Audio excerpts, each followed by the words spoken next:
Sin is exhausting. We spend all day trying to serve ourselves, and then afterward, we got to do all this work to cover it up.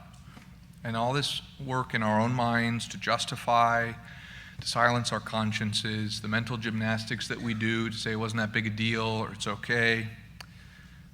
And how much energy it takes, like to continue to pretend that we're happy and everything's fine. We're not meant to live like this.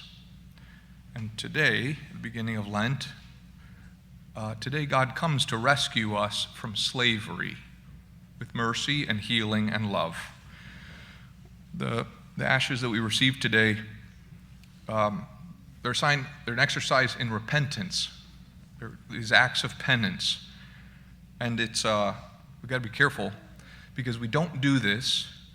We don't do the things that we do in Lent in order to feel good about feeling bad about ourselves. I do that. You probably do too.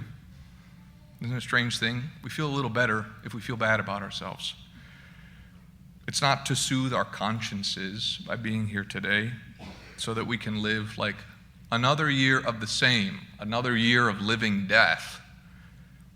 Instead, repentance is responding to the mercy of God that is offered.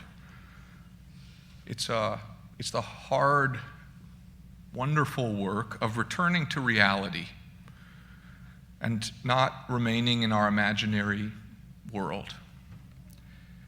Repentance is the road to life and to peace and to freedom that comes from giving ourselves to God and no longer being in charge of our own lives. Jesus in the gospel today, he clarifies, he distinguishes really carefully between doing these good things, prayer, almsgiving, and fasting, doing them to be seen by others versus to be seen by God.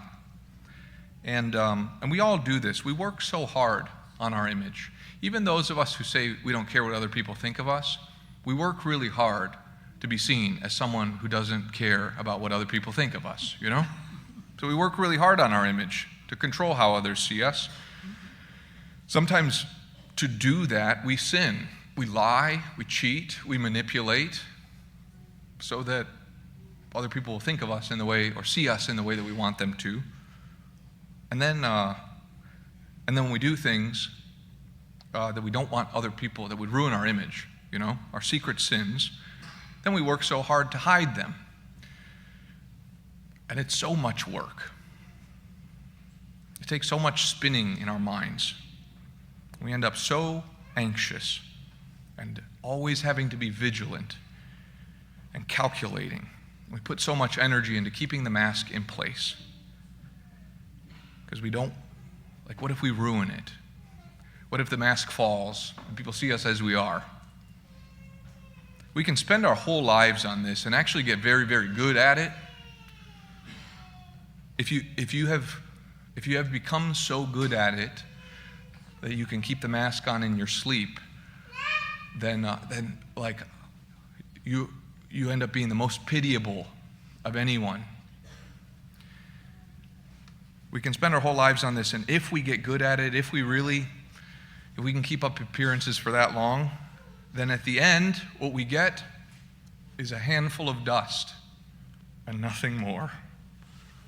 So today, on Ash Wednesday, we turn back to the God who made us, who loves us, who has come into the world and poured out his blood so that we can be saved, so that we can be free. Again, to think about this, like what we do for others versus what is seen by God. Today, we're all here and we're repentant, Look at us, look around, look at all these repentant people. That's good. Maybe your face is even a little bit long to show how much you mean it. We look really repentant to each other, and that's good. Except who cares how we look to each other? What does God see? In the reading today, it said, rend your hearts, not your garments. We're going to rend our garments. We're going to put ashes and dirt on our faces for everybody to see. But what does God see? We see the garments, we see the ashes, but what about the heart? And here's the difficult part, actually. you must decide now, not later. You must decide right now whether the ashes that you receive will be like more exhausting hypocrisy, or whether your heart will be rent, and whether, beginning today, beginning now, you will follow the path of repentance to freedom and peace and the joy of sincerity.